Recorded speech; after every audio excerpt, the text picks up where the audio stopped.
G5 countries, so I've heard.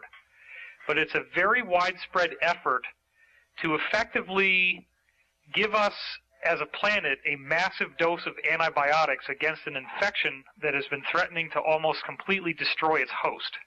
The host being the Earth and its people, and the animals and the plants and the trees and everything. So Drake came along on the internet recently. I was sent an email by him announcing that he was going to have some radio shows. But when the email first passed by my desk, I didn't quite catch the impact of what it was saying. Because up until now, the only people who have really been reporting on these pending mass arrests whatsoever have been Benjamin Fulford and myself. And in both cases, we have, together and independently, sets of contacts, some of which are deeply embedded within the Pentagon, who have reported to us that this is very real. In fact, I had heard from an off-the-books source, this is not somebody who's gone public at all, that this had been sparked by 9/11 to a large degree, that many people in the military realized that they were not in the chain of need to know, and that this was not Arabs with box cutters that caused these buildings to fall into their own footprint. If that could happen, if kerosene can melt steel, then every kerosene heater ever built is a massive hazard. But yet they're all sitting there just fine. So something is going on here. People know about it, they're scared of it, and in what I call the sheep effect, they feel that if they keep their head down, then the wolf won't know that he's been spotted, but the sheep who's dumb enough to look up and stare the wolf in the eye is going to make him charge, and that's the one who ends up dying. Well, I'm not afraid of death. Neither is Drake. He's here, and he has put a public face behind something that up until now has sounded like two guys stroking their egos, trying to say something that makes everybody feel good but has no teeth behind it. And now here you are, and I want to hear what you have to say. So why don't you tell us a little about yourself and how you got into all this? Well, what I'd like to do in conjunction with that is let people know what we're not. Okay, great. This will give everybody a better idea as to what's going on. Oh, I'm sorry. One more thing I should point out is that I called you the other night, and we spoke for 4 hours and 22 minutes is what the phone said when I hung it up.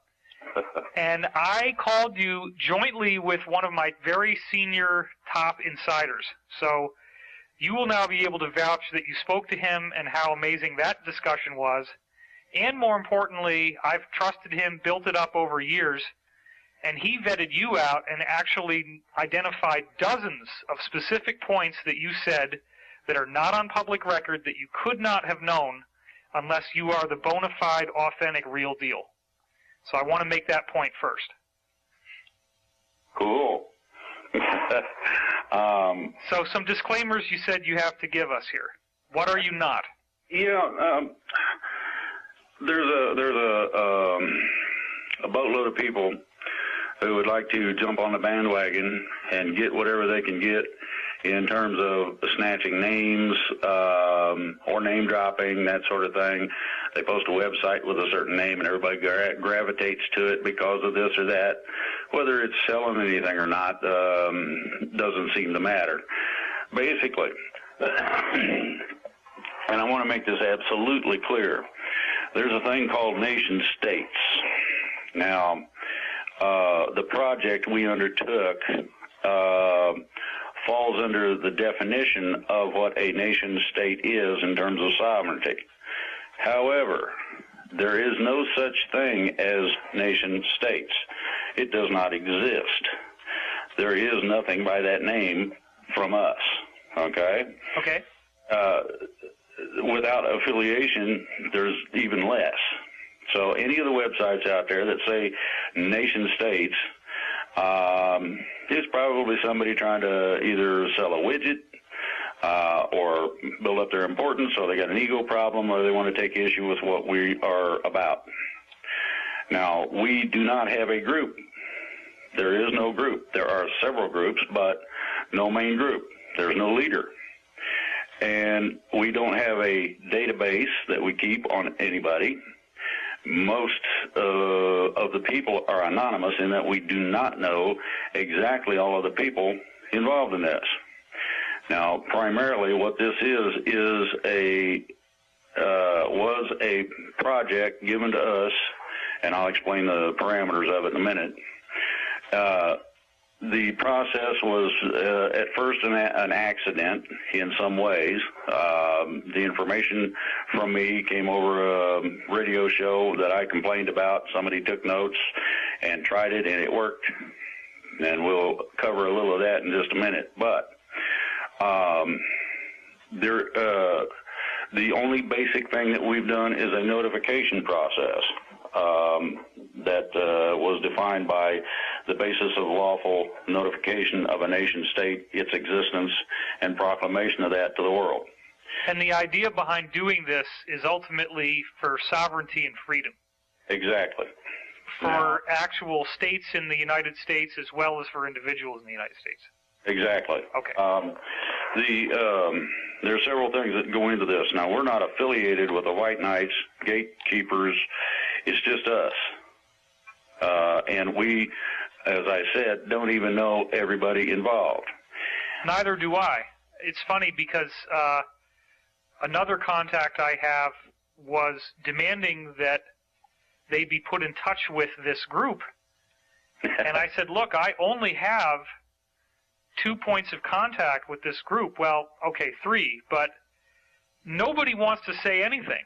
I mean, the amount of information I've gotten has just been in little bitty trickles, but nonetheless, if you add up what the trickles are saying, this is an incredible, incredible story. What's getting ready to happen here? And some of the things you were saying on the other radio show about how much has already been moved into position and how much is ready to go right now, it's astonishing. So I want people to hang in there, because right now we're sort of going through some of the bookkeeping that has to be done to build up to this. But once we get to the main thrust of this story, it's absolutely amazing. So please go on. Okay. Now, if somebody wants to know about what we're doing, and they would like to listen to the radio programs, which are archived, they need to go to Freedom Reigns. That's F-R-E-E-D-O-M, just like freedom. Reigns is REIGNS.US. That website has been put up to alleviate us having to repeat ourselves and the extraordinary glut of filling up the mailbox and this sort of thing, so we have time to do what we're needing to do.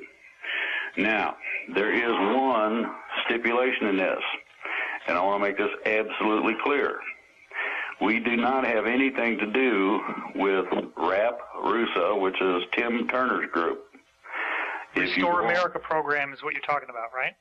If you go on the freedomreigns.us website, there are exposures for that group. Yeah, I was just going to say the name Tim Turner seems to be popping up in my mind because I think someone wrote an expose on him recently, didn't they? Yes. One of our principals has an extraordinary library of things that out the group as to what the people in charge were doing, what they intend to do, and the ultimate goal was to literally arbitrarily create their own government and put it in place. Tim Turner has declared himself as a, quote, savior, God, or whatever. All funds collected in the country were to go to him personally, among other things, and it gets worse from there. I'm not going to get into the details. Well, wouldn't this also serve the function of owning the opposition, flushing out the people that really want to do something, and making them think? I'm pretty sure that that's probably what the idea was. Okay. There are several of these types of operations. I call it the cabal. Right, and the only reason why I'm confident that you're not, well, one of the main reasons why I'm confident that you are not one of those is I vetted you out with someone who has impeccably proven trust over years of time. And the degree to which we validated you was vast, and it encompassed over 4 hours of discussion. So I do not consider that you are in that group. I have to keep my thinking cap on as you're talking and remember that one of the epidemics we have on the internet right now is people who think that they're smart just because they disagree with every single thing they hear and they believe that every single thing they hear must be a lie and must be the opposite of the truth. It's very difficult to counteract that because it's a knee-jerk response that people have had due to the extent to which they've been lied to. And I know that you're not lying because, first of all, your words resonate to me as truth, and second of all, I proved that you're telling the truth in a multiplicity of ways in this conversation that we had. So please go on. I thank you for that. Now, Sure. I'm going to tell everybody who listens to this or reads it, and I understand it's going to be transcribed, do your own research and homework, please. Go to Freedom, Freedom, Reigns, REIGNS.US. Put it in your search engine, and the website that contacts run through to the group and things that we get, our radio shows, this sort of thing, is all there. If you need further questions, ask the webmaster, and we will see what we can do about supplying an answer to it. Now, basically, this is the prelude to what exactly went on. You want me to go into that now? Well, actually, let's talk about underwater basket weaving. That might be a little more interesting.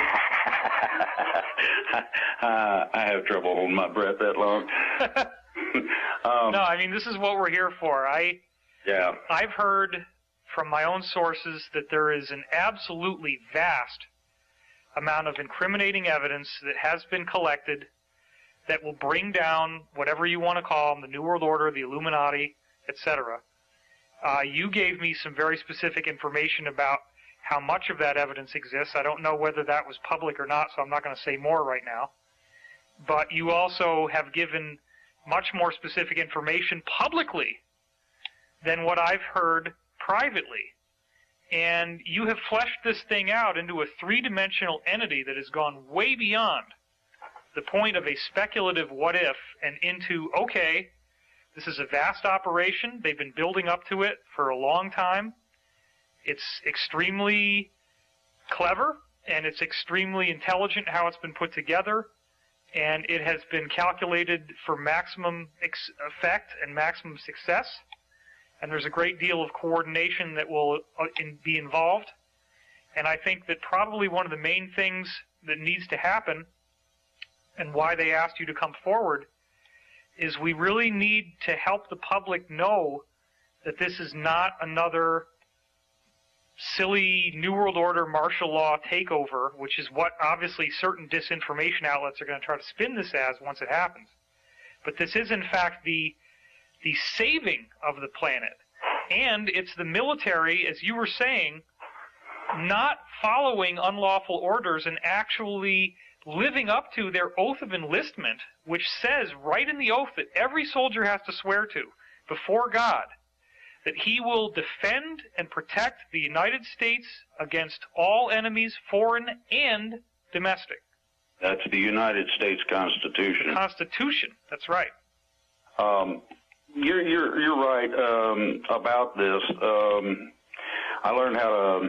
I came up above the radar by accident, but nobody else was putting out any of the basis of the plans involved, nor the level at which this is actually coming from.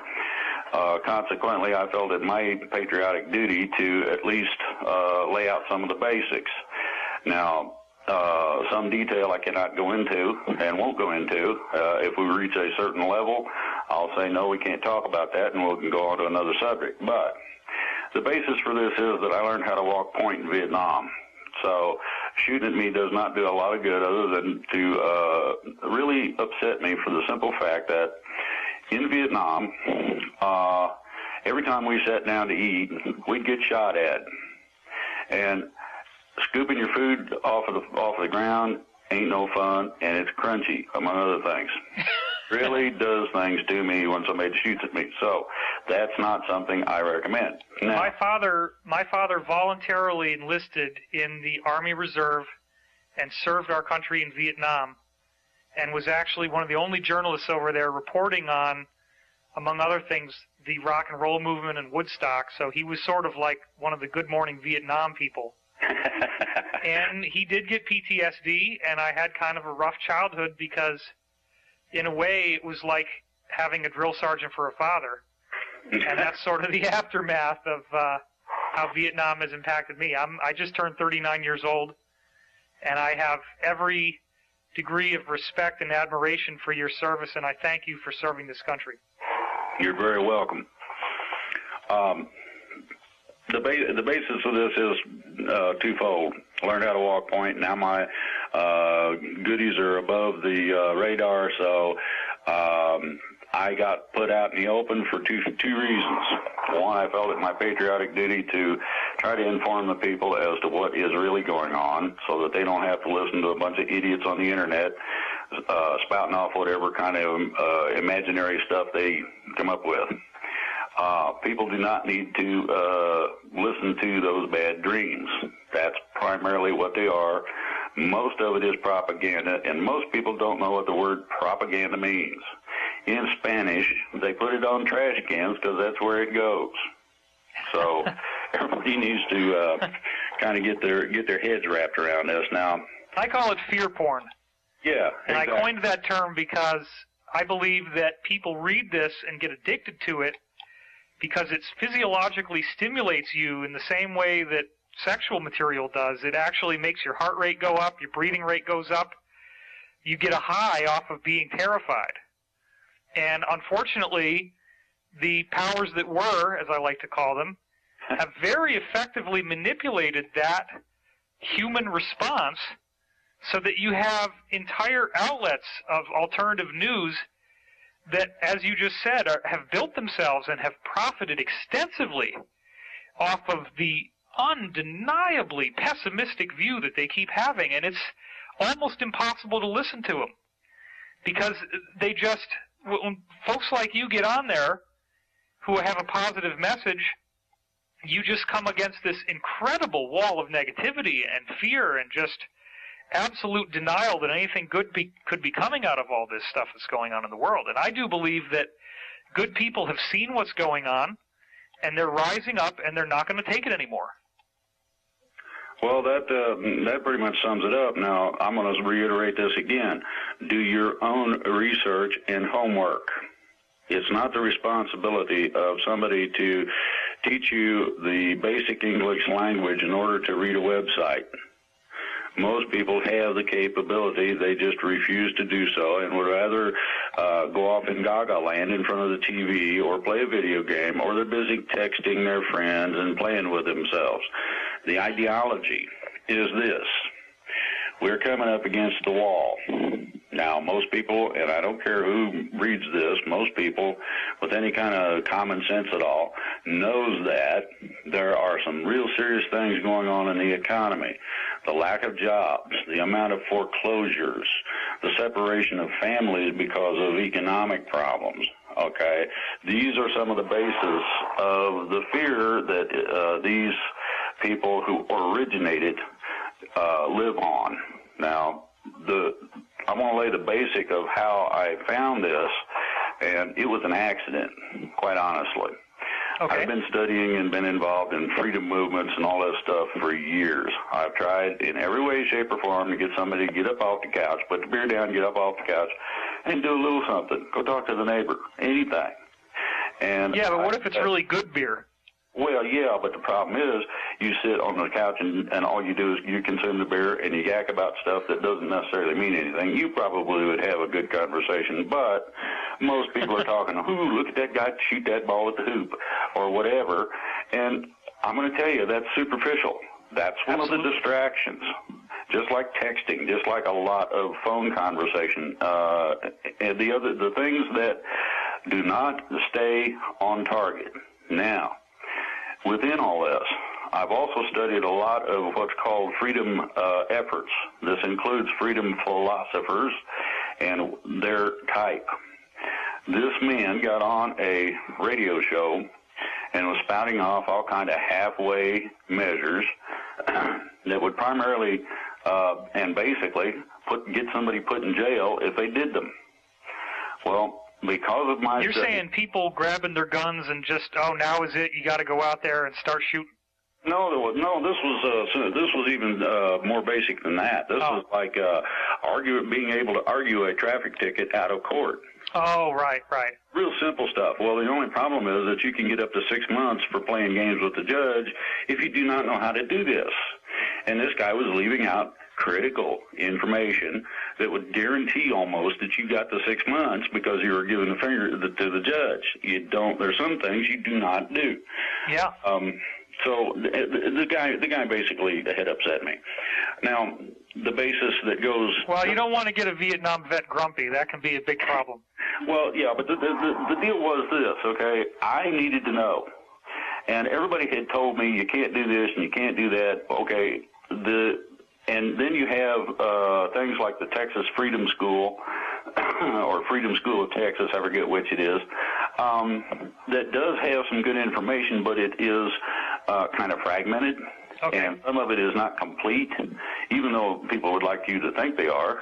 But for $9.95, you can get the book that explains it all just right. Well, I'm not willing to pay for freedom. That's not what it says anywhere about freedom at all, as far as I can find it. So I decided to do my own research and my own homework. And I had looked at this stuff. I tried to get people up off the couch, and that didn't work. So I didn't have much to do except do the research.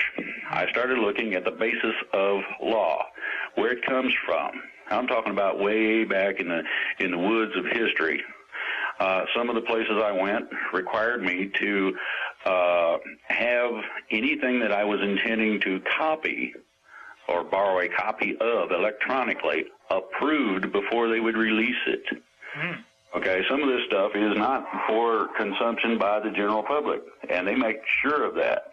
Well, after 2.5 years, I figured out pretty much basically what everything said, how it was started. Can an ordinary civilian gain access to these documents, or was this because you had some sort of classified access?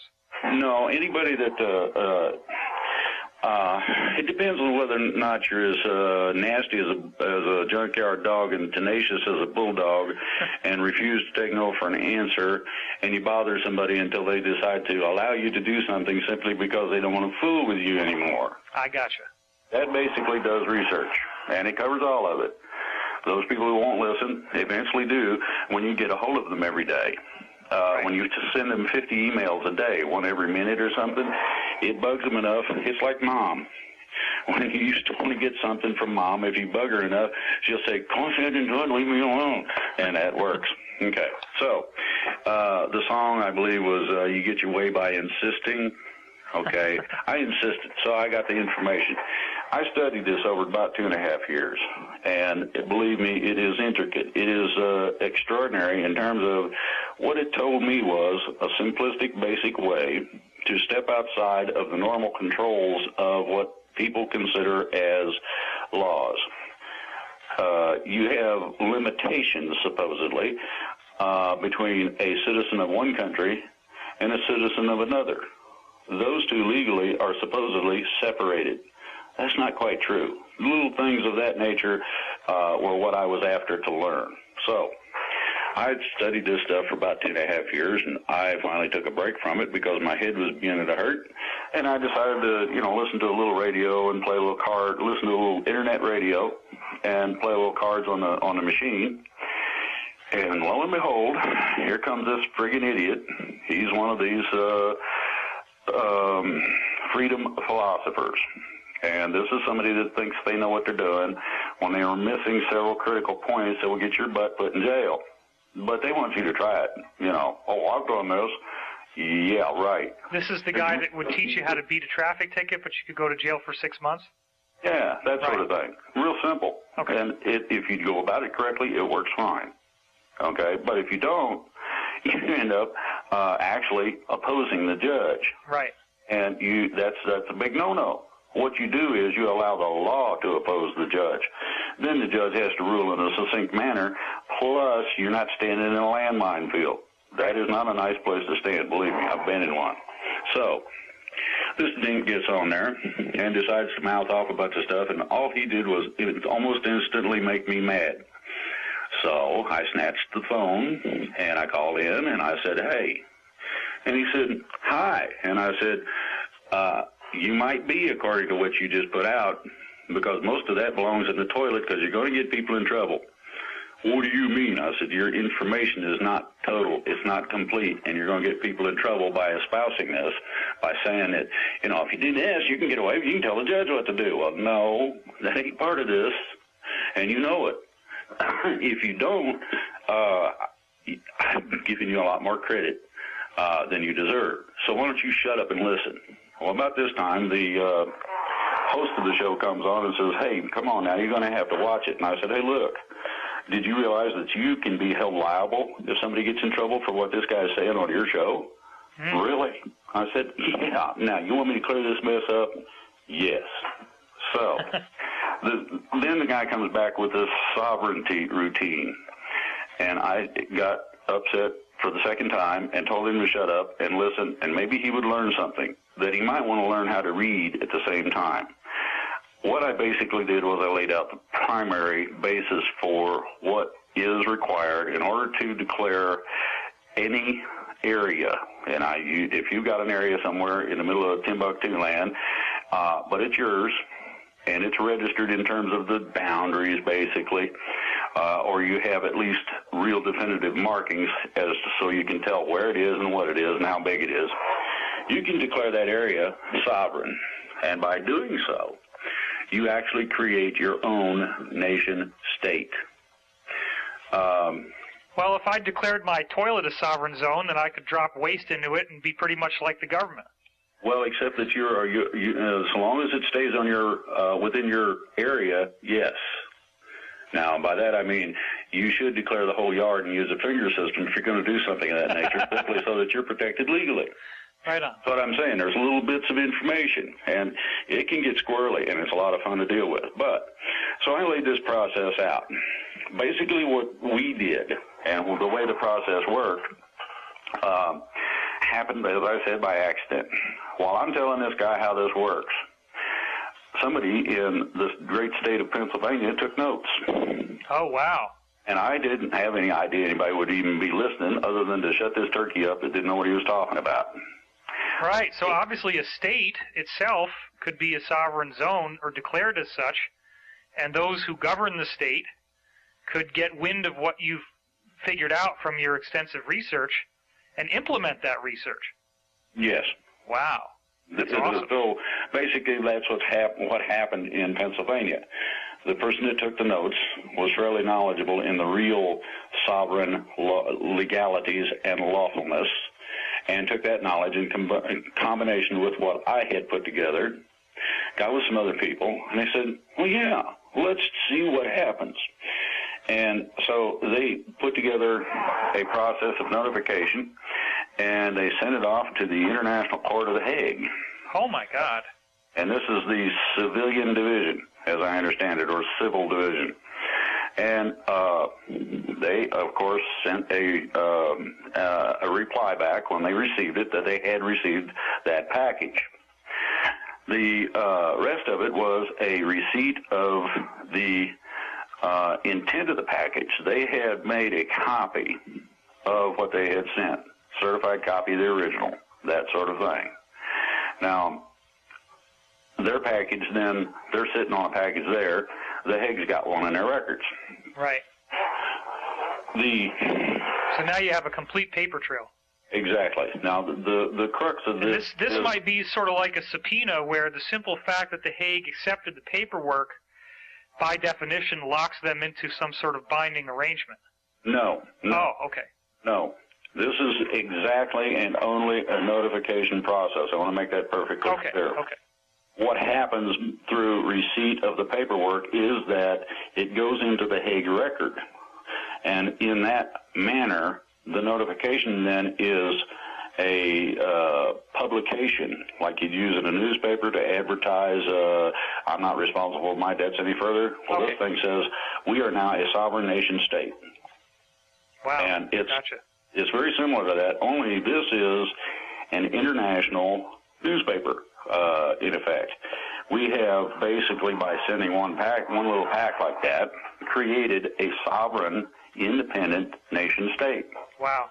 Okay, so as soon as they got receipt that this thing had been delivered, they got a call from a higher up in the Pentagon.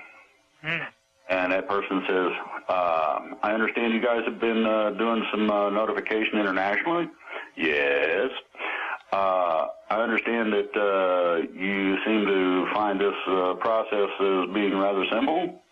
Yes. The next thing was, do you think you can replicate or reproduce that sucker? And the person went, I don't know. And what you got right then was, I have no idea, quite simply. We can see what's available. We can try and find out. The person at the Pentagon, and I'm not going to say that it's a guy because I'm not going to put gender on it, simply that, you know, it could be a female. The people at the Pentagon said, go for it, let's see what happens. They said, okay, we'll give it a shot.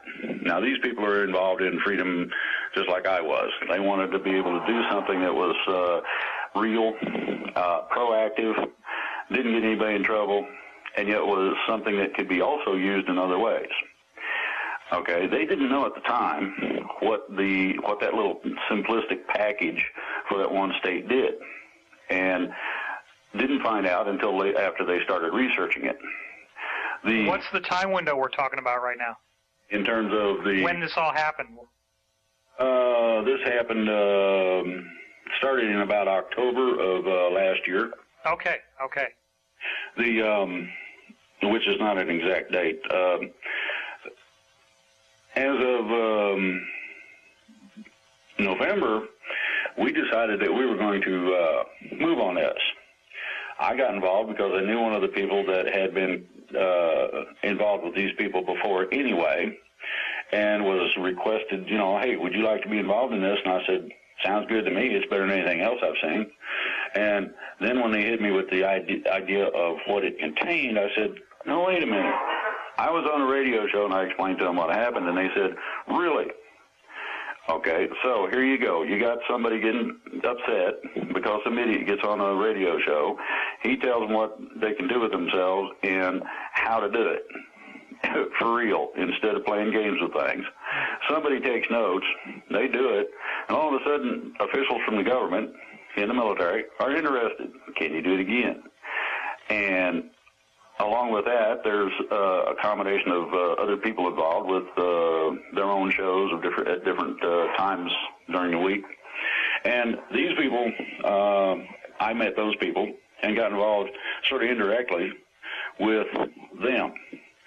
The whole thing... right, I was going to say, it would seem that each state is going to have squirrely barriers to go through, different from Pennsylvania, in order to get this all off the ground. Well, it depends on whether or not you're part of the original 13 colonies, and or whether or not your constitution is de jure, which is lawful by common law, or de facto, which is the corporate government. There's a difference. Okay, gotcha. I hate those keywords simply because when people hear it, they turn the friggin' TV off. They don't want to hear that. Well, I'm sorry, but you do need to pay attention to the difference. Right. At any rate, so we start boogieing with this. Okay, we'll take the project and we'll run with it. We were able to receive notice on about the end of February of this year that the whole package of a majority of the states had been received by The Hague. In other words, each little nation-state package went into a big box, and the big box was delivered to The Hague, and we got notification of the entire package. Now, let me ask you this. Yes. If the military, in its oath to defend the Constitution of the United States against domestic enemies, gets word of a civilian-based initiative which demonstrates that the states wish to have their sovereignty returned to them, doesn't that legally give them the right to move forward on this and enforce the will of the majority of the states? Well, that's part of the process I'm coming to. Okay, great. This is not just a simplistic process of sending a newspaper clipping overseas. Oh, I get that. Receipt that it got to where it was going.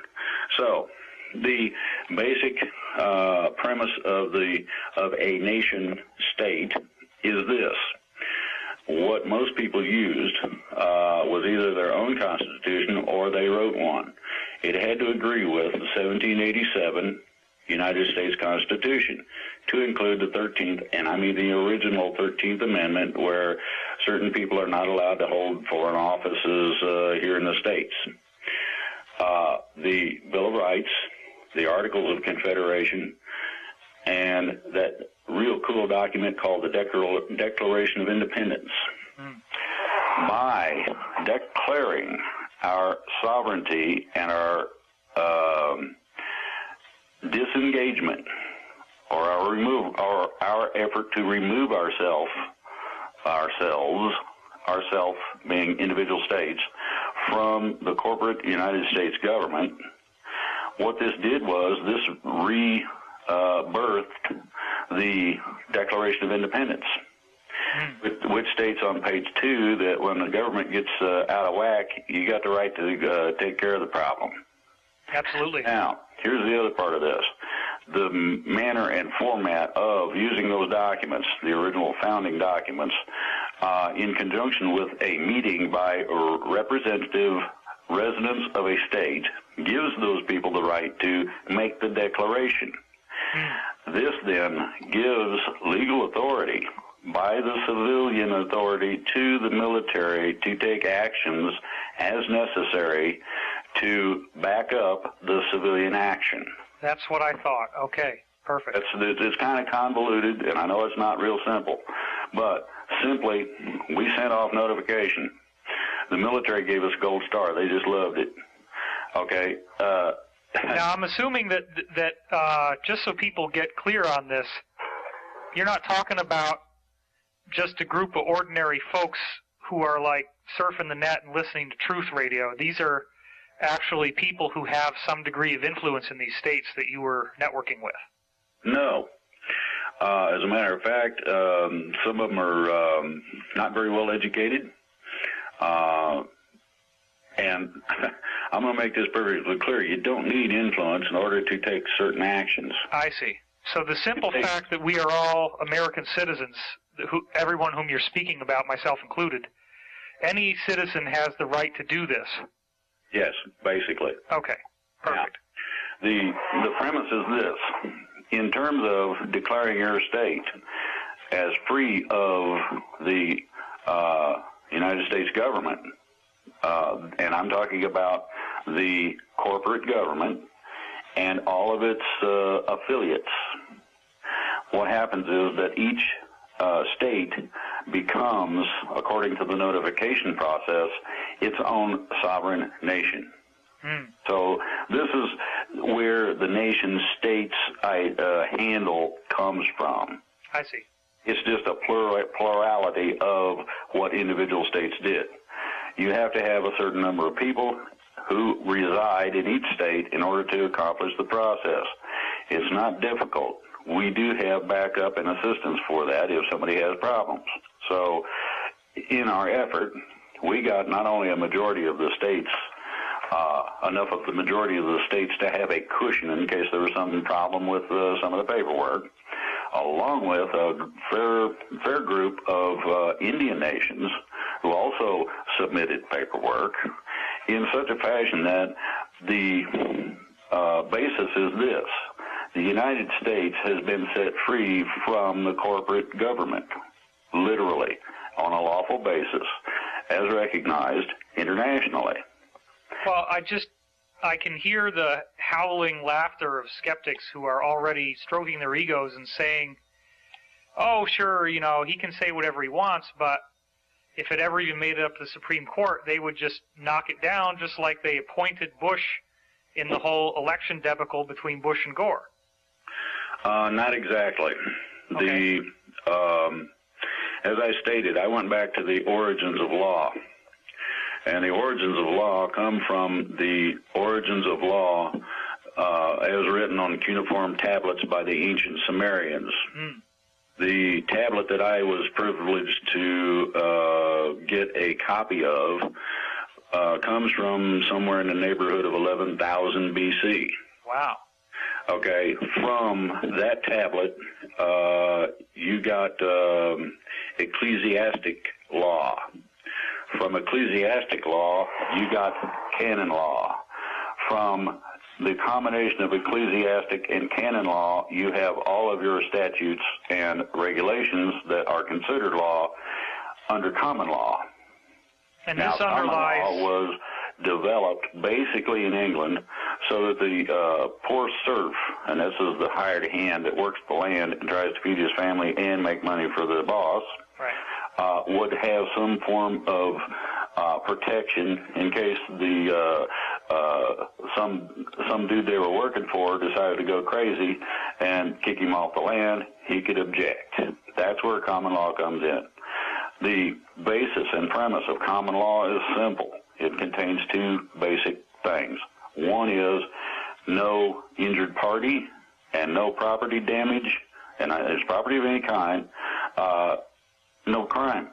Just that simple. This is the basis for much of the legal documentation that we used. It's also some of the basis for which we used the process. Now, the neat thing about this is that the manner of the process steps outside of both ecclesiastic-based law and canon law. Any form of statute, be that local, state, national, or international. And it protects itself because it does not state anything that other than the simple notification process. So it stays within the system, but also is set in such a fashion that it's outside of any challenge. This was the idea that I was trying to find out about. Well, these occult governments obviously don't want people knowing about this, and that appears to be why you had so much trouble getting those documents. That's pretty much part of it. Now, the rest of it is that they found out about the process we were using and interfered with that as much as possible. Certain notary seals were challenged. Certain Secretary of State offices refused apostilling documentation, and a whole bunch of things. However, in spite of all the fun and games, we did get it done. It has been delivered. The copy, and I'm talking about the real copy. This is not something you run off a copy machine, but something that is traditionally accepted as a de jure copy of the legal documents, was submitted to the correct people in the military, who were just delighted to find this. Oh. Now, I'm going to go back to something else. Back in the day, I was involved with nuclear defense of the country. I had some rather high security clearances, etc. Due to that fact, I was allowed at a later date, now this is after the security clearances and whatnot, but I had proved that I was trustworthy because there was nothing that I let out that was classified. There was nothing that was of a sensitive nature that I would divulge, even though I knew them. And I talked to a couple of people about this. Eventually, I was given this certain person wanted to know about me, and so I got interviewed a couple of times by some colonels and whatnot.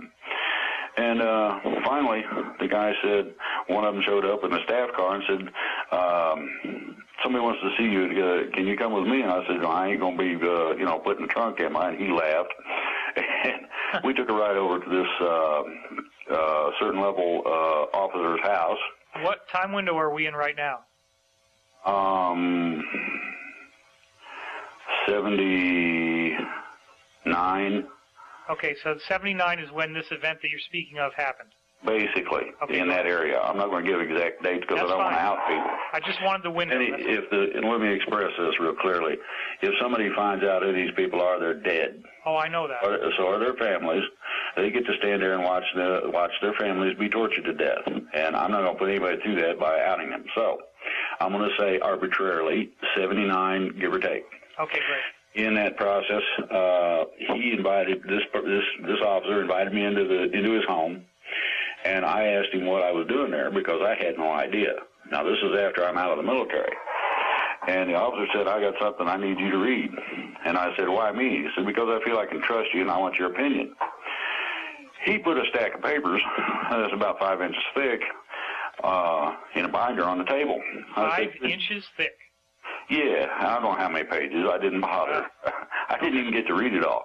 I spent about 4 hours reading, and I went through about, give or take, 3/4 of it. Okay. I didn't read the whole thing. I got tired of reading, and it was like 4:30, 5 o'clock in the morning.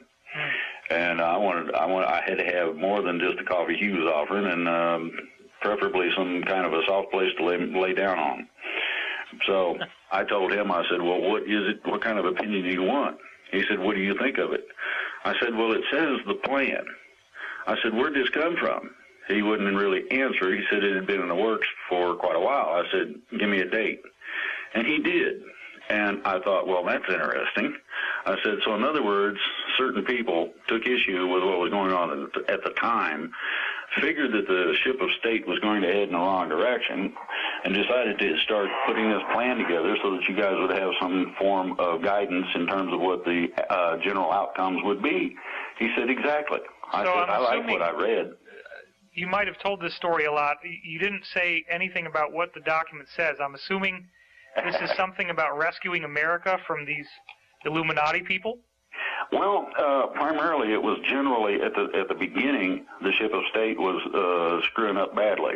Okay. And to keep it from sinking, they actually implemented a general plan real quick. That was probably the first inch or so of the documentation, in such a manner that the people in the military could cause influence to happen to people outside the military who had the capability of changing some simple things.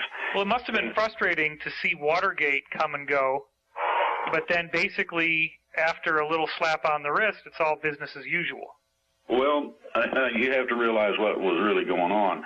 Tricky Dick was trying to become a dictator. Sure. Could not pull the power correctly, and so that's what happened, basically. Yeah, somebody got a little slap on the wrist and nothing really came out of it. Now, sure. They did not want to out the fact that they had been involved. This is the other reason that you saw only a slap on the wrist, and you saw nobody in high office involved in it much, one way or the other. There was a couple of people that were used as scapegoats, but other than that, nobody of significance. That's exactly part of the plan. Right. Okay, however, they could put these people in a real sticky situation with a lot of pressure if at any time they decided they didn't want to comply with the next portion of the plan, which starts after about an inch of this.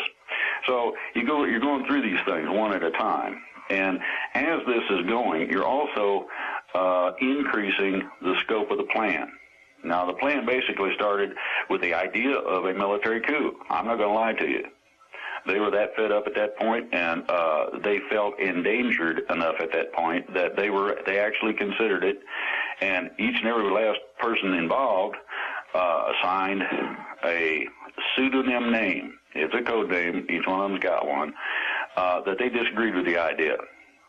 That is not the way to go because it disagrees with the basis or premise of posse comitatus, that the military does not have authority over the civilian population and are not to engage them. So there was enough old-timers that disagreed that convinced everybody that was not cool, so they decided no. And so over the years, this plan built up. And it got more convoluted. It got more complicated. It got. And this is all in the 5-inch document you saw in '79. Yeah. Okay. And in '79, they didn't really know which way things were going to go because if you remember, from about '75 on, after the fall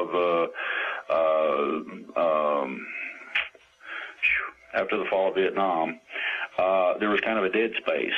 Nobody did any real serious actions of any kind anywhere, not in politics, militarily, or anything. During that particular time is where the rest of the document came about.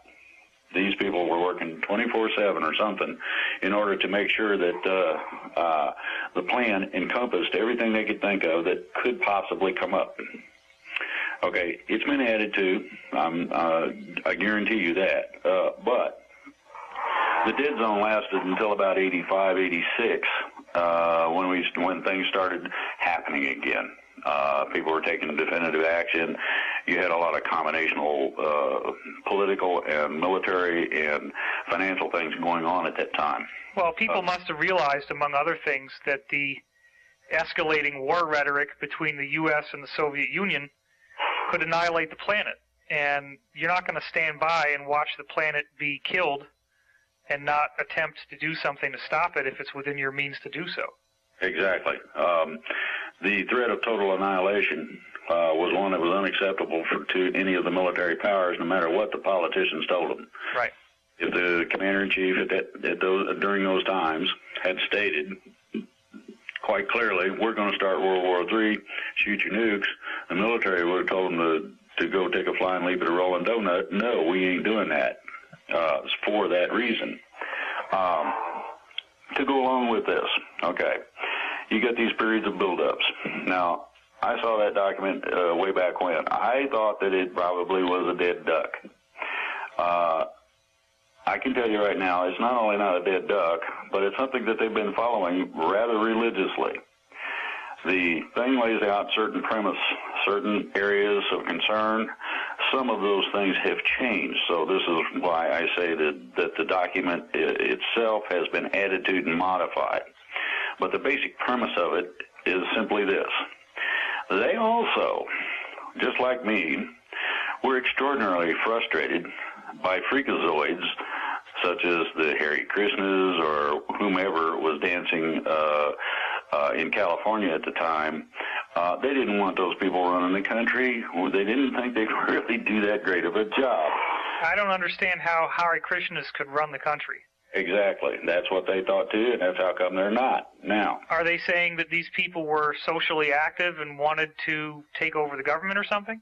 Well, they would have liked to have found somebody that would stand up as a group and actually do something in terms of freedom. And they've been trying ever since the Hare Krishnas and whomever, war protesters, you name it. Nobody as a group collectively, nationwide, would stand up and do anything. Same problem I've had, same problem everybody that I know has dealt in the freedom areas has had. Try and pry somebody off the couch. It ain't easy. Right. So they're kind of bumping along going, boy, I hope this, I hope that the end of the world don't come. I mean, what are we going to do? We don't have any civilian authority to do anything. Well, and the amount of secrecy that would have to be observed in order to preserve this plan is vast. I mean, yes. One weak link in the chain and the whole damn load falls and breaks apart. Well, they weren't so concerned with that, but they were concerned with the fact that there were certain code names in it that would out people that were seriously interested in implementing the plan. Right. The plan was simple. The military was willing to back, with civilian authority, a resurrection of what we started out with originally in terms of government. The idea that a politician has control over a battlefield is totally averse to the idea of even being on a battlefield. Now, that's true.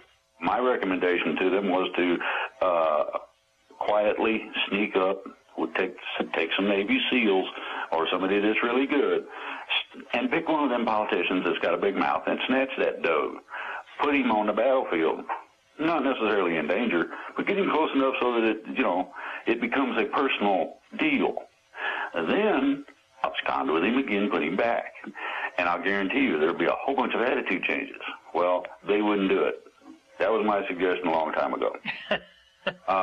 Anyway, so we're bumping along with this. I've tried everything I could. I've had a combination of contacts and whatnot. I've had a combination of political dealings in conjunction with a whole lot of people.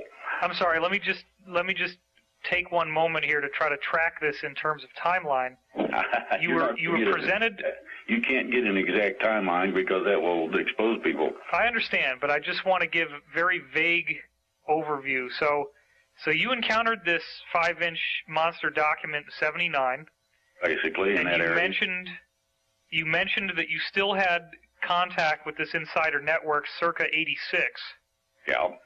So these people stayed in some degree of contact with you and continued to spitball about what group you could actually contact that would be able to back you on this, and you kept coming up short because none of these groups were sufficient in terms of the motive and the intent to actually carry through with this plan. Well, not only that, but you couldn't get, there was no national grouping of any kind. And you cannot take a group from one state and infuse it into another one from another state. All they want to do is argue about who's in charge or whatever. And it is a righteous mess trying to do so. And it doesn't matter what group it is. And believe me, I used to get lists. Here, try these guys. Here, here's some more. You know, I must have gone through, I don't know, I'd say a few thousand groups. Somebody have a website on the internet, I'd contact them. I tried everything that I could think of. I tried being nasty. I tried actually putting pictures of politicians out visiting whorehouses. You name it. I tried it, and I couldn't. I didn't even get the politician to get mad. I mean, he wouldn't address it because he didn't have to. You know, it's just somebody, some idiot, and he probably made the picture up. So we're bumping along. I'm bumping along, and I'm beginning to get tired of it. And quite honestly, I was at the point of quitting. I just, you know, well, I got my gun. Hopefully, I'm still able to shoot it if they decide to break down the front door. I was giving up. And lo and behold, along comes this crazy person in Pennsylvania who takes notes on a radio show. And this was back mid of last year, give or take. Actually, probably around May, June area, that I got on that radio show. These people took notes, and all of a sudden they did it. And then all of a sudden, they contact some of the people that I'm in contact with. I'm just kind of playing around, seeing what's out there. And they say, hey, we got a possible project. I said, what's that? They explained it to me. I said, no, wait a minute. I put that out over a radio show just not too long ago. And, well, somebody not only took notes, but they did it. I said, you're kidding me. You mean somebody got off the couch? Yes. Okay. Wow. So after all those years, it's just incredible. Well, so over the period of time, from about the 20th of February this year, since that date, we have had a free country. Now, the plan is this. The military will back, and believe me, you've got to have the military involved. Whether you like it or not doesn't make a difference. Now, there's a difference. You do have good guys and bad guys no matter where you go. There are more good guys than there are bad guys in the military. I have found very few that are actually really evil, even in the bad guys. Some of them ain't too cool to be around, but most of them are pretty great people. I fully support, as a veteran, I fully support our troops, period. So does everybody in this movement. I would say that people join the military to pledge their lives to defend and protect the Constitution and the people. Yeah, exactly. And they're not out there to enhance the lifestyles and comfort of the rich and famous. Or those who don't wish to be famous, but who are oligarchs who basically are living off of everyone else. Yes. That's not what they did it for. And everybody, if all you have to do is watch a few of these Illuminati propaganda films to realize that if you do work for these people, they will stab you in the back almost as a law of nature. So anybody who thinks that working with them is a good move, wait until what happens when you're no longer useful and see how quickly they'll torture and kill you and everyone you care about. Well, nobody is immune from that. It's even actually worse than that. The onion that makes up what we're talking about has basically 4 levels to it. The outer level was notified at the same day that our package landed in the international court, that they were no longer under their protection. Over a period of a few months, there's been several thousand resignations, house arrests. There's been tons of banks closed or closed for a couple days and reopened. You name it. Now, this is not just bankers. This is also financiers, your exchange people, oh, yeah. sort of thing. I cover it on my website. There's 358 resignations documented by somebody going under the anonymous name American Kabuki. And there's a link for every single one of them, and they're all in chronological order. And this includes, on February 29th, the resignation of James Murdoch, Rupert Murdoch's son, from the executive chairman position of News International Corporation, which is Fox. Yeah, that's basically called a protection move. He was not. It wasn't a question of his protection as much as it was in terms of them protecting him, as much as it was his own protection, because he didn't have that much to do in terms of the illegalities that Dad pulled. Right. So he's not all that bad one way or the other in comparison to some of them.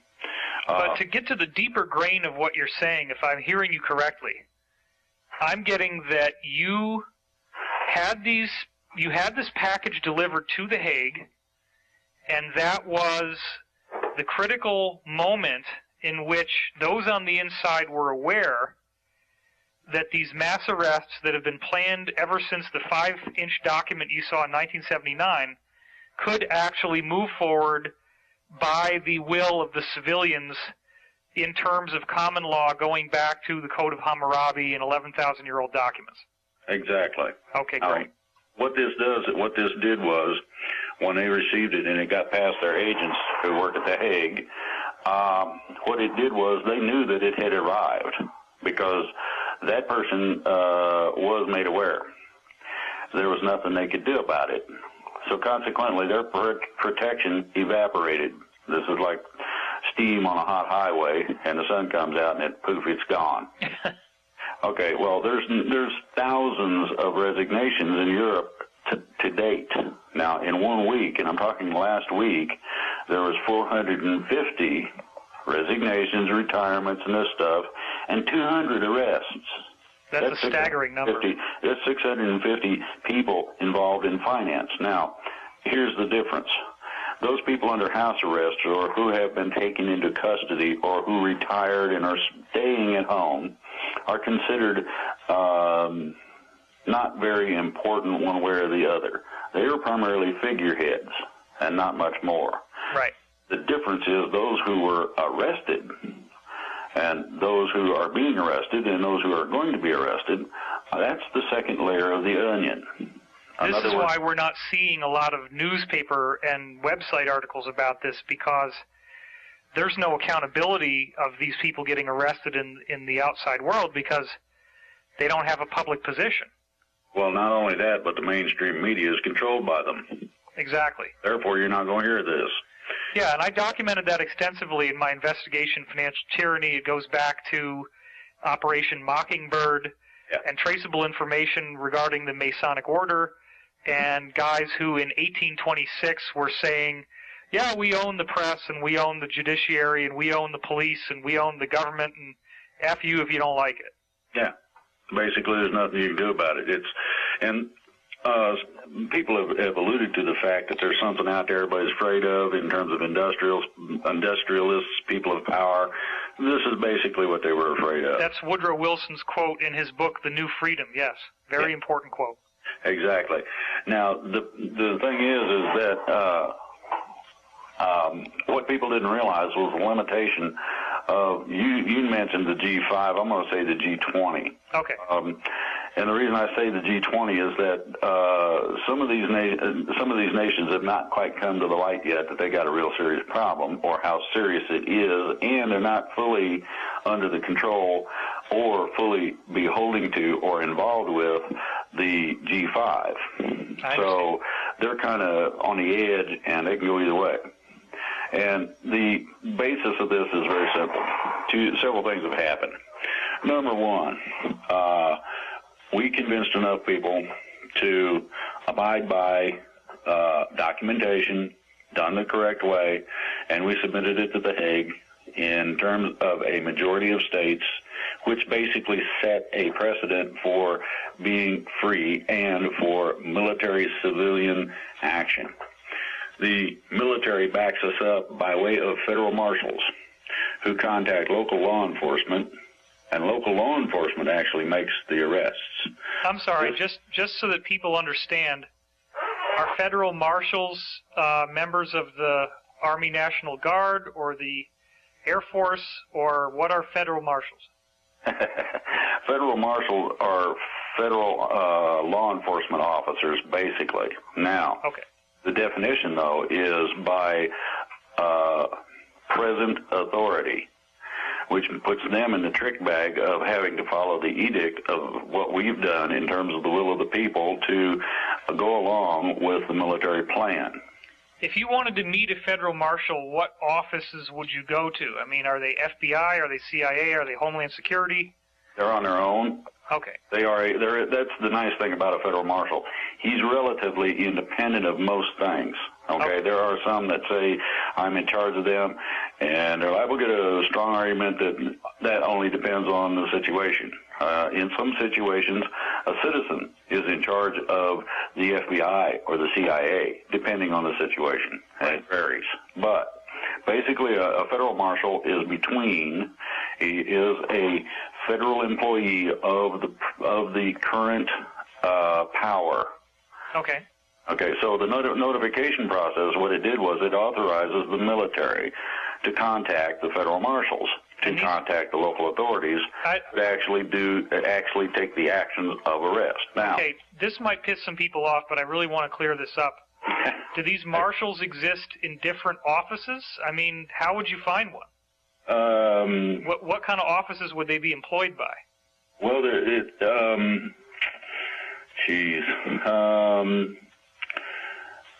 National Security Administration would probably be the end office if you wanted to really look them up in that relationship. Okay. Because they are primarily tasked in such a way that a federal marshal can go across a border when the border is common to the country he comes from. So you could go from, say, Arizona or New Mexico into Mexico if need be, and you would have law enforcement authority there.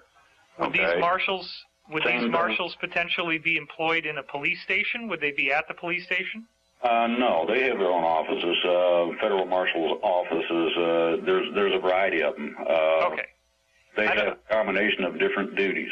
I don't mean to sound like an idiot. I'm just cautious to make sure that people don't think that you invented the term federal marshal and that it's just some guy on the internet reading websites and, oh, yeah, I'm a marshal, and here's the little badge that I made. Yeah, I bought one of those yesterday down at the dollar store. I understand what you're saying. This is real. These guys are federally employed. Well, you've heard of federal air marshals. Yeah, they're on the airplane. He is a federal marshal. He just simply is on air duty. Okay. That's all the difference is. It is. And these guys, there's a lot of these guys out there. They're very well trained. They're very knowledgeable. And they're not extraordinarily professional. And they're not soldiers. No, that's the neat part about this. They're in between the civilian and the military. Right. Okay, now, you've got those three entities, the military, federal marshal, local law enforcement. What our paperwork did was to give the military civilian authority to contact the federal marshals, to contact local law enforcement, and have a big party for all these arrests. Wow. This does not include any military coup, does not include any military action, and it does not include martial law. None of that is going to happen. What is going to happen, you will see federal marshals backing up local law enforcement, taking people into custody, and there may be a stand of troops in case they need extra bodies to snatch somebody that decides to run, or there's a whole bunch of people in a building, and they didn't know that there was 7,000 of them in there. You're going to need extra hands in order to incarcerate all these people, put them on the bus, and send them wherever they need to go. So this is the military will act in a backup fashion in some ways. Does that violate posse comitatus? No, because the military is not acting as a police force directly. They're assisting a police action.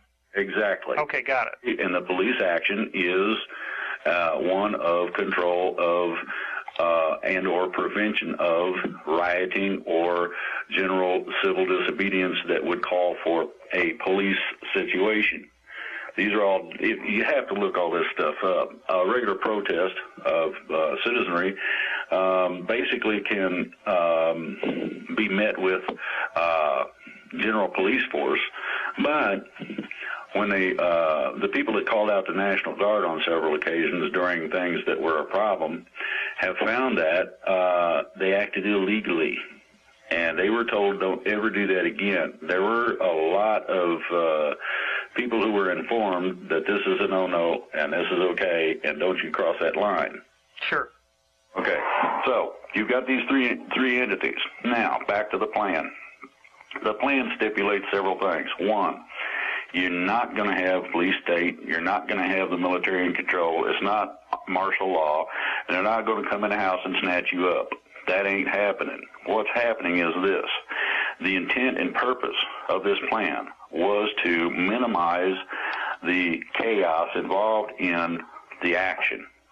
Now, when you arrest several thousand people in a city, it's going to create a little bit of a hubbub. People are going to see the military. They're going to see a lot of policemen doing the job. And this will be on video. I mean, you're going to have CNN and all the local news people. Everybody's going to have some kind of video of this stuff. And I assume these policemen will probably be in riot gear, which will have black uniforms and scary-looking stuff. Maybe. That depends on whether or not they expect problems with who they're dealing with. Generally, no, because it's not a riot situation. Okay. It could turn that way. They'll bring the gear. I mean, it'll be in the trunk most likely. Most of your people that have been responsible for the problems are office-type people. They're not necessarily physically active or capable. And to go along with that, they're not going to torture them or, he fell down 14 flights of stairs or any of that. Well, and I've heard from my own insider that there are an astonishing number of very deeply embedded moles who are much closer to these people than they ever thought anybody would get and actually not have been outed. Exactly. Now, there's a couple of things in this. First of all, the gist of the plan is to not create chaos. In other words, you're going to have public announcements. People such as yourself and myself will be notified approximately a day ahead of schedule. In terms of putting this on the internet so it can go viral. Okay. I would imagine, doing this interview, this is going to get kind of virally. Well, very much so. Some of my videos have millions of views, and this will be distributed throughout hundreds, if not thousands, of different blogs and reposted. And if we let people know that there's going to be a one-day window of notification, you can absolutely guarantee that there will be a massive tidal wave of publicity once this moment arrives. Well, that moment arrives when we are given the green light to notify our people, the ones that we have contact with. At that point, then, it is to go viral on the Internet, and we're to try to access as much mainstream media, be that AM radio or whatever, doesn't matter, but it's as much as we can. Now, I would imagine that the oligarchs, who are the bad guys, are going to be hearing this and saying to people and getting them to listen to this, getting their soldiers and their mercenaries to listen to this and say, you got to get these SOBs because they're trying to overthrow the government. No. What we are doing in terms of the action that's going to be taken, and I'm not talking about us or our actions are only a part of the plan. The plan basically is to arrest these people. No destruction, no firefights, no gunplay, or any kind of violence if possible. The idea of this is no chaos, no violence, and a legal way to do it, a lawful manner in which to conduct the operation. This has been coming since George Washington made federal districts out of our innocent group of 13 colonies. So what you have to look at is that the plan also offers protections of keeping the lights on, making sure the internet works, and that the phone does, and you can flush the toilet. You can go to work and not have to worry about it. Right. We've heard from other insiders, in fact, it was from the one you met on the phone with me, that these people since the 80s, and I mean the conspirators now, the bad guys, they have elaborate plans to blow up a whole bunch of bridges and wipe out power and wipe out sewage and wipe out water in the event that anything like this were to happen to them. And I also know, however, that there are so many moles and so many people who will not stand by and let this happen that if they think they're going to be able to do this, they're sorely mistaken. But they may try, and there may be certain levels of disruption that will need to be prevented, as you're saying. Well, there's basically going on right now tactical positioning. And I mean right this minute. The tactical positioning is being done in such a manner that nobody's going to be the wiser. These are regular people they see every day, and they have no idea that that person happens to be an agent for the good guys, as you say, moles, or however you want to look at that. Okay. The irrespective as to what the fear-mongers will tell you, the bad guys have lost enough funds and lost enough support, and there are enough people that are upset with them that their powers have been curtailed tremendously. Well, look, Drake, they wouldn't have done those bailouts if they could have possibly avoided it. That was an astonishing move that really showed that they are just absolutely grasping at straws. And it's like Wile E. Coyote when he's paddling in the air and he doesn't realize he's falling yet. Exactly. To give you an example as to how desperate they are, they just had a couple of executive orders from their main lackey in the White House saying that they got rights to everything. I'm well aware of that, and it's utterly astonishing. The only thing I can think of is these guys are so desperate and they're so lacking in common sense that they think that even at this late stage in the game that they can be in this poker bluff and actually get people to think that they could have the boots on the ground to enforce these ridiculous executive orders. Well, then you've got the NDAA, which didn't help. Now, basically, as you're saying, the idea is to foster fear within the freedom movement and primarily within the citizenry. Well, it's working very well. Well, I'm glad to see people stand up and start taking these things to task, at least. Yeah. That shows that there are some people out there that do have some guts. Primarily, though, you have to remember that these are last gasp efforts. The only thing they've got left is, at this point, mostly control of the press, and they're losing their grips on that, as well as this sort of shake the bush to see if the rabbit comes out. Well, and as I was saying, you have to have people to hold the guns. Well, I addressed, anybody who wants to listen to it, I addressed the troops. That's active duty, reserve, retired, and disabled. That is, again, on the website, freedomreigns.us. And the basic thing that I have heard from active duty troops is that they have two things that concern them. The first one is that they disobey orders. It doesn't matter whether it's lawful or not, that they're going to be kicked out of the military. Well, there ain't any jobs out there, and if these guys ain't got skills, they're screwed. And they realize this, so they're a little bit fearful of that. The other part is that if somebody decides to declare martial law, 90% of them, give or take, are going to go AWOL. And they're taking their equipment with them and going home. Now, 90%? Well, somewhere between 80 and 90% are saying, no, that ain't happening. we're not going to go after somebody's grandma with a combat weapon. That's stupid, okay? That's ridiculous. Well, what you have to remember is that there's a difference between lawful and unlawful orders or directives. The unlawful order or directive will tell you to go against what you know to be the truth according to the Constitution.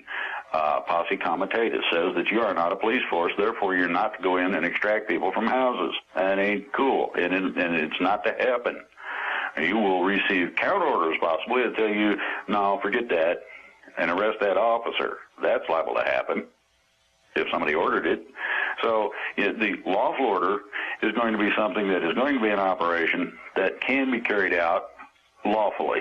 Now, what if some of these guys, some of the things I've heard are that they're basically saying now that, oh, well, the U.S. government is under the jurisdiction of the United Nations or NATO, and what if they tried to make the soldier have a NATO badge that he's operating under?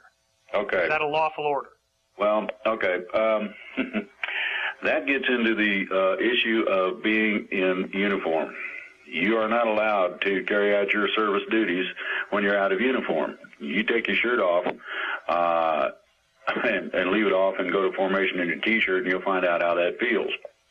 The basis of this goes to the fact that you are in the United States military. And I don't care which branch it is, doesn't matter. You have to be in uniform, the stars and bars above any other service emblem, to include your insignia patch, and that includes the United Nations and NATO. Now, the problem is that we made agreements in 1933 and 1945, dealing primarily, started with the North American Treaty Organization known as NATO, also dealing with the United Nations, where basically the group known as the United Nations and or NATO, or an authorized group of nations that are our allies, can request or require our presence militarily, and we are required to comply. Okay. The reason for this is that our representatives could rescind this and don't have the guts to do so. Basically that and that alone.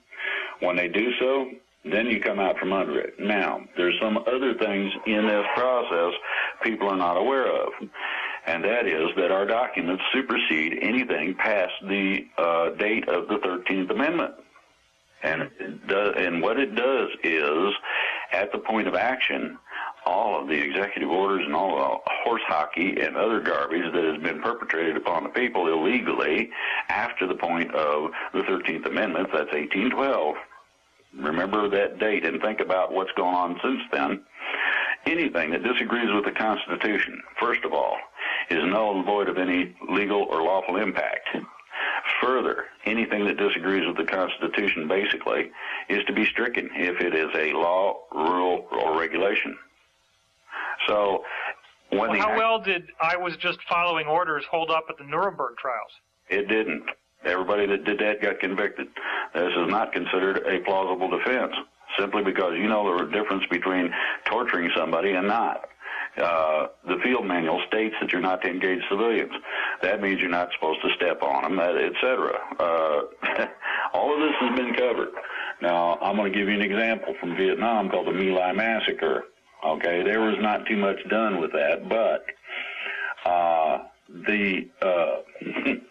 the problem was that several people came up with that exact defense, and the court-martial said, no, that don't fly, period. Now, they lucked out, and I mean this literally, they lucked out, because a court-martial that deals with the taking of civilian life also carries the death penalty. Oh, my gosh, yeah.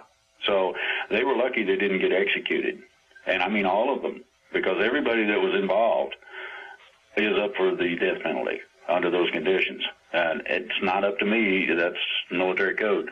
And I agree with that, primarily. Torturing people and that sort of thing is not necessary. You're not going to get good information anyway. Now, if you make somebody think that you might torture them And you talk to them and say, well, do you really want me to do that? And they'll say, no. And you say, well, then tell me what you know. Okay. And off you go down the road, and they'll tell you, okay, you wait a little while. You treat them correctly. Give them a little something, a little water to drink, maybe a little food to eat. You come back and ask them a second time, look, that was all BS. We're not going to do anything to you. Can you talk to me about what's going on? Yeah, man, and then you get the real information. But torturing somebody, you tell them anything, make it quit. Right. You'll make up whatever is going to stop it. It's about as accurate as somebody's imagination. Just that simple. So if a soldier in the United States military has a commanding officer with bulging earthworm on his forehead, screaming both sets of teeth, top and bottom of the iris, screaming in his face, you have to obey this order, and he does so, he's liable for federal court-martial. Exactly.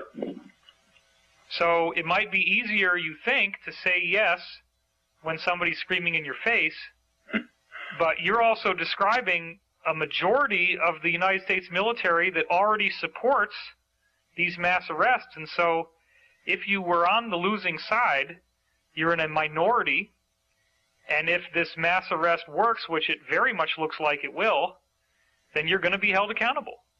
Exactly. You may have a few opposing forces, but there shouldn't be many. The situation is simple. I know of an incident in Vietnam where a unit was told to wipe out a friendly village. And it was called, back then in the day, a search and destroy mission. Search and destroy means that you go through a village at several levels. We were told to go through at level 1. The level 1 search and destroy means you kill everything that lives, and you burn, mangle, torture, whatever kind of physical structures you find, to include statues or anything. And you leave a burnt spot, basically, with dead bodies laying around. Well, the problem was that I was involved in this, and I knew some of those people, and so did a lot of the other troops. And we told the captain no. And he said, yes, you will. And that's when we pointed our guns at him. Some of the guys, there was a few, who decided, well, yeah, I guess, killing good, because that's what we're here for, so let's go. And we pointed our guns at them and said, no, you ain't. Wow. About a few minutes, and it only took a few minutes. You're going to really shoot me? The captain's asking these guys, well, are we going to go down here and shoot people that are friendlies? And he said, well, I'm not sure. Hold on a minute. A couple minutes later, the orders changed. And the incident was never reported. Wow. And you were there. You witnessed this. Yes. This happened a lot in a lot of cases, simply because it ain't cool to do this. Once you get to know somebody and you find out that they're real people, irrespective as to the differences. Now, you're talking a third world country where it's dirt floors, and that's about it, basically. Thatched houses, or whatever you want to call them. We call them hooch. It's basically a one room, maybe a room and a half. And these people make their living by waiting in leech-infested rice paddy water, planting and harvesting rice. They use their water buffaloes a little bit in some cases for some of the heavier work, and they harvest the rice in order to have something to eat. Now, a rice diet is not the greatest thing in the world, but there's also a lot of streams around, so you end up with a combination of fish and rice primarily as the base diet. You can add to that some leaves of some plants that are good to eat.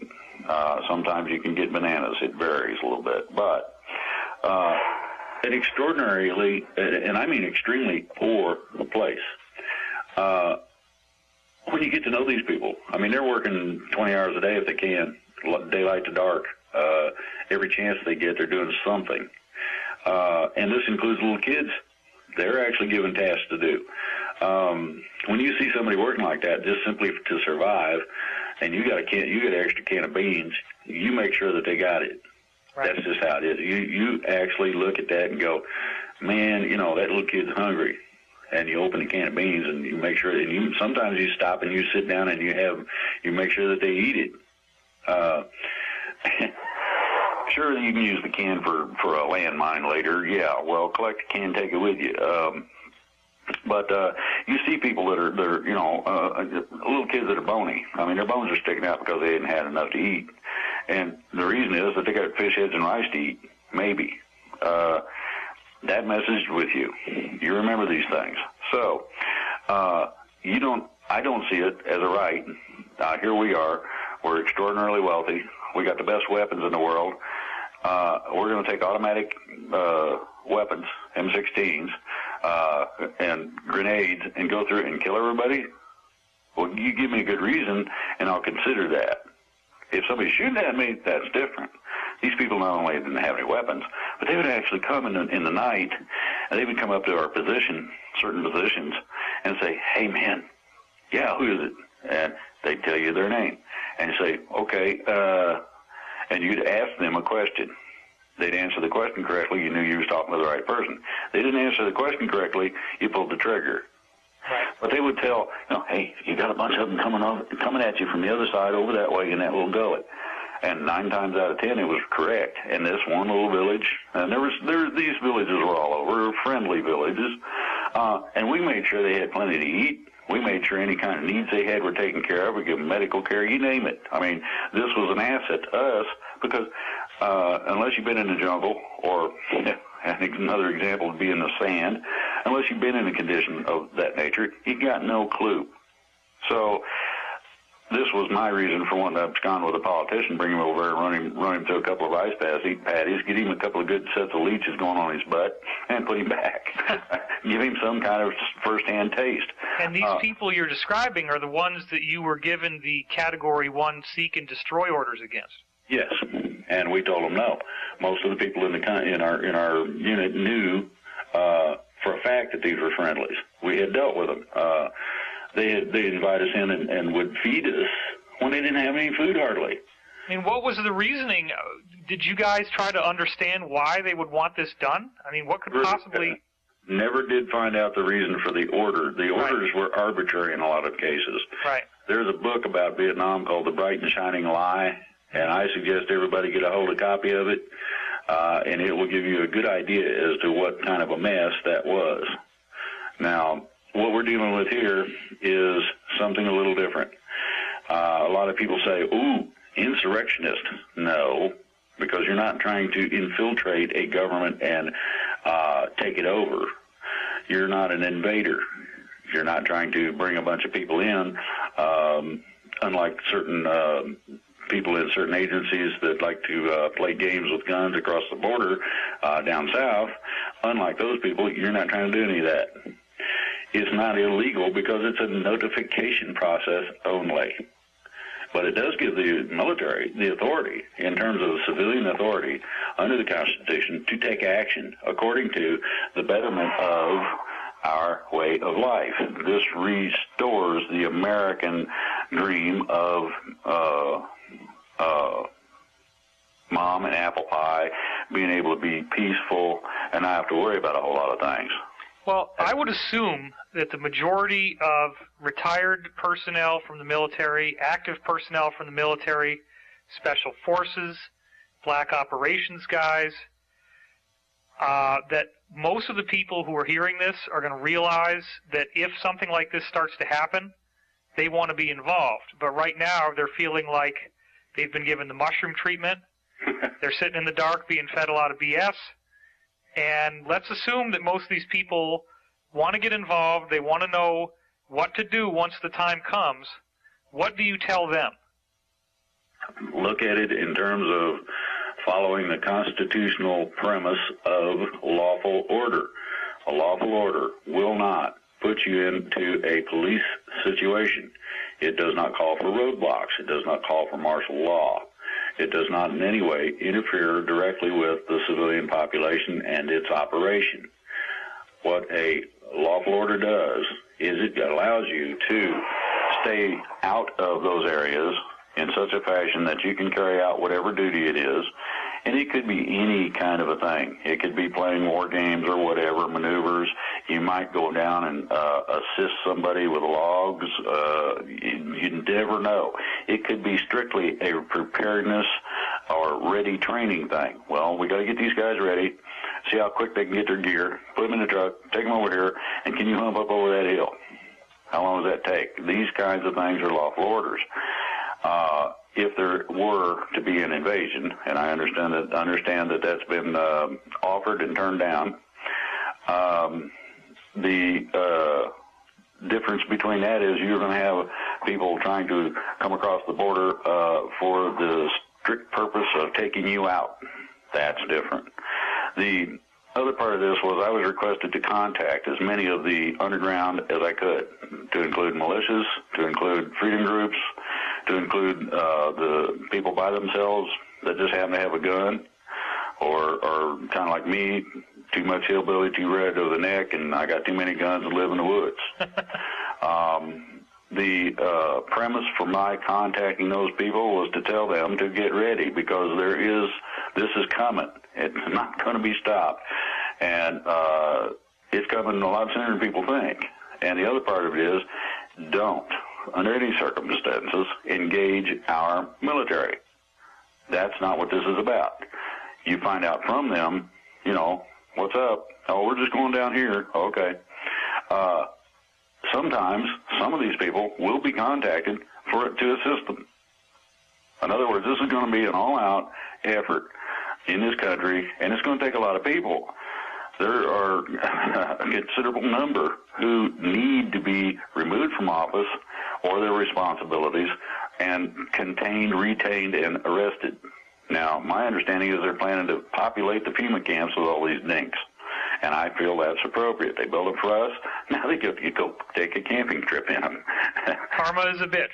Yeah, so I'm looking at that. Okay, afterwards, doing this is not, to me, as extraordinarily anxietal as a lot of people would think. I'm not as concerned with this part of it as I am what comes after. There's going to be some interruption. In other words, you need to get some extra toilet paper and a few extra canned goods, and I'm talking about have enough for, say, a month or two. And that should basically cover the lapse in time. Not all the trucks are going to be running. So there's grocery that gets cleaned out when everybody thinks that the world's gone mad, or like they do during a hurricane. Right. Then, if it doesn't get resupplied, what are you going to do? Well, this is why we got extra food. This is why a lot of people up here do. This is why people up here raise their own gardens. Simply, you can stuff and you put it up. And having that extra not only is less expensive than going to the grocery, but just in case something does screw up real bad, and it's coming, for the, say, 10 days, I don't know how many people consider the importance of this, but to me, being civilized does equate to the use of certain hygienic items, and one of those that I know of that to me is extraordinarily important is simple, plain old toilet paper.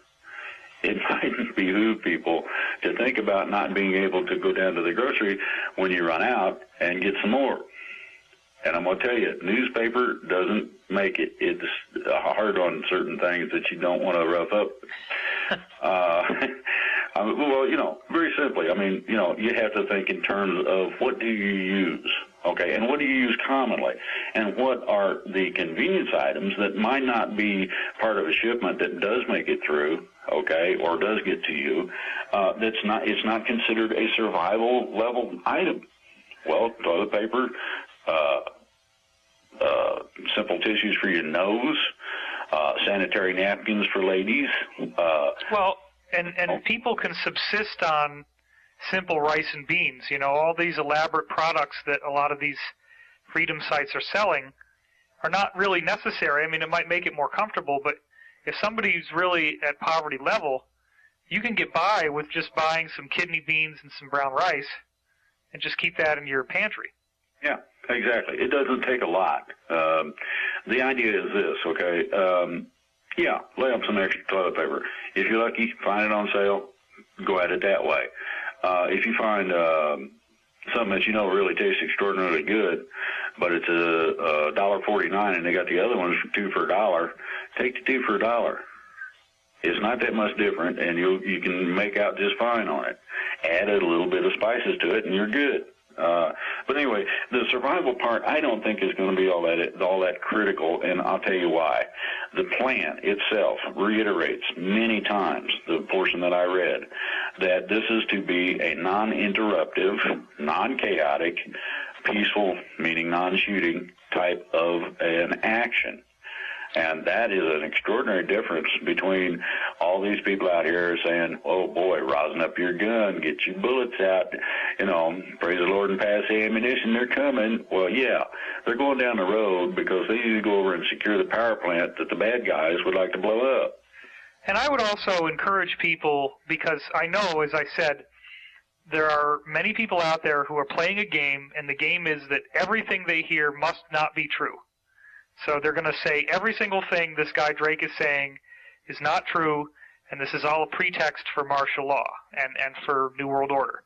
So I would say to them, and you can address them as well, but I want to say something first, and that is, let's realistically consider that if arrests start to be made and that evidence is provided, that is progress no matter what. Even if it is ultimately, and that might be as far as they could think of it in their own mind, one negative faction against another negative faction. The fact is, let's be honest, how many bankers went to jail during the bailouts? How many people have ever been held accountable for anything? If we start seeing real accountability, by God, that's progress, and I don't care what you think, you've got to be able to see that it's a step forward no matter what. If you start seeing mass arrests, something has changed, and it breaks out of that thing that goes back to the Masons, which is everybody who's in on it gets a free pass. Exactly. My suggestion is to, yes, be ready, but also relax, be calm, cool, and collected, and slow to pull the trigger. Unless somebody acts unfriendly towards you, I wouldn't necessarily take any aggressive action toward them. Wait and see. Yeah, you can let them walk right up to you. It doesn't matter. As I said, this plan calls for a combination of the things that our original documents call for. And the basis of this is to officially remove those people who tax you to death for no good reason other than to put it in their pocket. This is to remove the private central banking system. This is to remove a whole load of regulations and regulatory agencies that don't serve any purpose other than control. In other words, this is the freedom. Now, with that freedom comes the responsibility of being what you're supposed to be to everybody that you come across. This is contained in the Golden Rule. Do unto others as you would have them do unto you. Say hi to somebody. Wouldn't you like somebody to say hi and wave at you? It feels good. Okay. Well, let me also point out that in my book, The Source Field Investigations, I quote from the American Federation of Scientists, which says that there's been over 5,000 patents that were classified for national security, and this includes automatically any patent that gets above 70% efficiency at converting energy is automatically classified. So what that means is anybody who invents anything that could challenge oil, you will never see it. Wow. And all that stuff needs to be released. And I know that that's part of what you all are planning on doing here. Well, that's part of the plan, but some of that is already coming out, too. Right. And the reason for that is that the bad guys, I'll say, have lost a considerable amount of a combination of things. One of those is their power base. They can't say, well, I'm the mucky muck, do so, and have it done. The other part is they don't have the cash on hand, the finances, to pay the bad guys that work for them. Yeah, mercenaries don't work if you don't pay their salary. Exactly. So you get a situation where they have lost most of their power. They're beginning to lose most of the finance. And I wouldn't be surprised, to be honest with you, to wake up tomorrow morning and find out that the nation had been clamped down. Now, that clamp down is complete. The satellite systems will not work. You will not be allowed to make international calls. There's going to be no traffic in or out of the United States, period. Now, hang on, Drake, because you said that it would be a court-martialing offense and unlawful orders if any soldiers would block roads. And now you're saying that air traffic is going to be blocked. How do those two things line up? Hold on and listen. Okay. This is a neat one. The closure, of our national borders does come under the military auspices of control. They are allowed to do so in the event of extraordinary circumstances. This extraordinary circumstance deals with the freedom of our country. And the crooks who would take every last dime in this country with them when they decided to run for the hills. Well, yeah, and the average person has now heard about Muppetgate, where this guy Greg Smith, who was an executive chairman at Goldman Sachs, comes forward and says that he saw internal memos and that the prevailing climate there was toxic and destructive, and that the only thing they cared about was sucking as much money out of their clients as they could, and they called them Muppets, which is a British term that means a stupid, ignorant person. Well, if you want to get down to the crux of it, I rather imagine most people remember the great fall of the stock market back 07, 08. Yeah, sure. Okay. One of the reasons it went as deep as it did, and we were lucky, one of the reasons it went as deep as it did was that trillions of dollars were automatically sent electronically out of the country. This was noticed because there are people that watch this thing called stock watch, money followers, things of that nature. And it automatically set off an alarm, which a guy noticed, and their communications got cut. Or it would have been a 1933 all over again. They did save us that much. You're saying trillions with a T were flying out of the country? Yes, and this happened within a matter of about 7 minutes. Jesus. Okay, now, the reason that the satellites are going to be turned off is to protect us from that. I see. The reason for no international travel is to keep the bankers from loading up a Learjet and taking off. If they do so, they will be shot down. This is going to be a complete total clampdown for a period of 72 hours, if need be. Now, it should take about 24 hours for the sweep necessary, mass arrest and all this stuff. Secondary sweep will probably take another 5 or 6 to make sure they got all the records necessary to convict these people.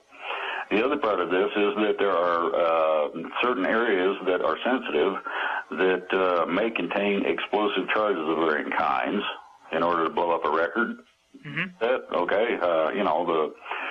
You've seen a lot of these in movies lately where they blow things up and there's big balls of fire. Well, absolutely. That sort of explosive takes out records like you wouldn't believe. Okay, so in order to protect against that, this is the reason, for the closure. Now, this is a limited operation. At the time that they know that it is cleared, that the military portion of the action has been culminated, then, and I say military, the military backs the federal marshals who use the local police, etc. Okay. After that action is taken, we are going to have about a day's time to make sure that this goes viral on the internet. Hey, guess what? Look at this. And there will be some video supplied, as I understand it. I didn't know about this until just the other day. Well, I may be talking out of school here, but I think you're underestimating it when you say the word some. I have been informed that there are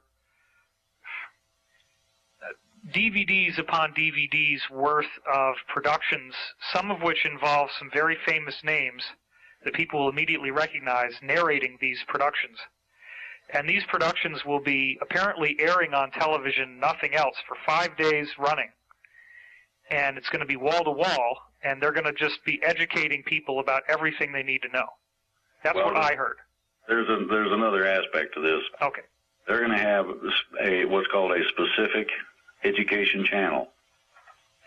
That channel is going to run specifics as to the origins of these guys, the manner in which they accomplished what they did, and how the bad guys got in charge, basically. The DVDs you're talking about are similar, but this is a direct education thing, I understand. It could be, now, and it's not going to be limited to 5 days. This is going to run for several months, because what it's going to do is out this, in terms of the bad guys and their structure, how they took over and how to prevent it.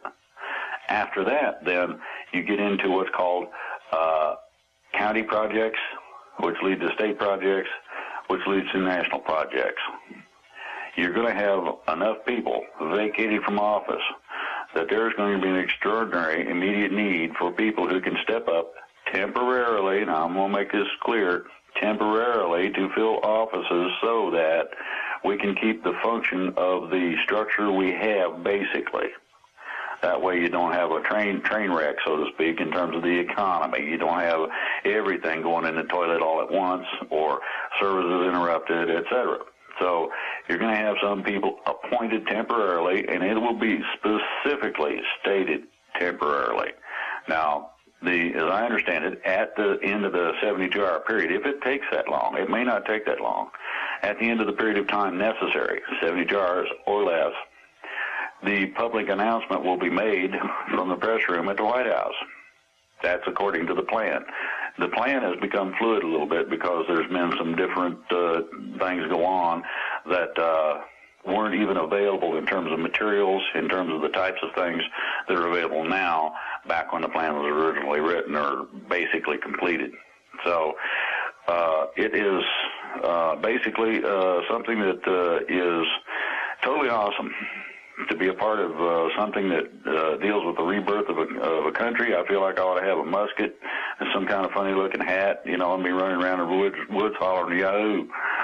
I'm thrilled by this, and the whole reason why I wanted to conduct this interview was specifically to talk to you as you have all of a sudden popped out publicly and backed up something that I was almost the only person talking about. But I do want to make it clear that despite the fact that there's all this hate about me on the internet, and I am primarily a guy who writes about UFOs, the reason why I was trusted with this information is very simple. I'm not anonymous. It's my real name. I'm out there. I'm brave enough to talk about this stuff and risk whatever could come my way. And all it takes is for people to step up and do that. I happen to do that. So I'm sorry if people wanted somebody else, but this is what you got. I'm the one that they told, and now you've come forward, and I really appreciate that.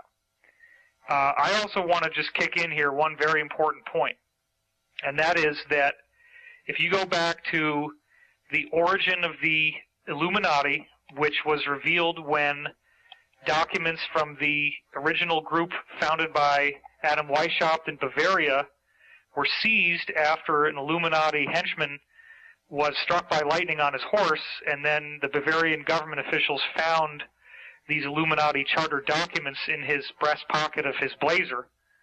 It was from that point onward, in a series of other arrests that have happened since then, that they found that one of the key areas that these people want to control and completely dominate is science. And so in my book, Source Field Investigations, I have presented information regarding the truth of science and the truth that has been suppressed. It's very important to understand that human health does not require the products of the pharmaceutical companies. There is an aspect of human health that is related to consciousness. There is an aspect of human health that is related to good diet. And there are aspects of human health that are strictly energetic, and I'm talking about cures that require nothing but energy. And that energy, believe it or not, can be harnessed by building a pyramid, and it appears that the ancients who did this were much more knowledgeable than we gave them credit for. And so my point in bringing this up is that the scientific suppression is vast, and it includes a variety of information about the idea that our DNA, its primary function is to store photons. There's about 1,000 photons per DNA molecule, And when you have an area of your body that's sick, it loses those photons, and your DNA doesn't have those photons in them anymore. That's how you can measure where sickness is. A guy by the name of Dr. Fritz Albert Popp studied cancer and found that the only commonality between carcinogens is that they scramble light that comes in at 380 nanometer wavelengths, which is ultraviolet. What does that mean? That means ultimately that since cancer is cells running out of control in your body, the ultraviolet light that's stored by your DNA, which would break out when he broke open a DNA molecule, by the way, that light is being stored to send control messages to the cell that tells it to stop reproducing. Now, this is one of a vast variety of things that all leads into my main point, which is that it appears that we are going through some sort of evolutionary stimulus to the energetic portion of our DNA. And this is not a random speculation. This is actually based, for example, on the work of Dr. John Hawkes, an anthropologist from University of Wisconsin, who has studied the last 5,000 years of mummies and grave sites that he could dig up and analyze the DNA, and he's concluded that our DNA has changed structurally by a whopping 7% in the last 5,000 years. That means that human evolution has already rapidly sped up on a genetic measurable level. You can trace it in the DNA, and in the last 100 years, there's also something called the Flynn effect, which is that IQ scores have had to be readjusted every decade because people keep getting smarter and smarter and smarter. And so all of this leads back to ancient knowledge about the times that we're now in, which was inherited by these Illuminati New World Order people. And I make a very compelling case that they are well aware of these ancient cycles. They know that the cycles end in 2012. They believed that this would result in some sort of catastrophic earth change, which is a misunderstanding. I want to make that point very clear if I bring this up at all. That is that the origins of these ancient prophecies can be traced back to two ancient civilizations, one of which was in Antarctica, which we call Atlantis, the other of which was in what's now Siberia. The Earth's position did shift at that time, but according to a variety of credible threads of evidence that I've tied together, it was actually the result of nuclear weapons being used. People don't realize that the Earth was home to very advanced civilizations that lost their technology because 90-95% of beachfront property, which is where everybody wanted to live, was inundated. But these people had very advanced knowledge, and that knowledge was passed down from the Siberian strain to Iran in the form of Zoroastrianism, to India in the form of Hinduism, and on into Europe. So you got to go back to Zoroastrian and Hindu prophecy.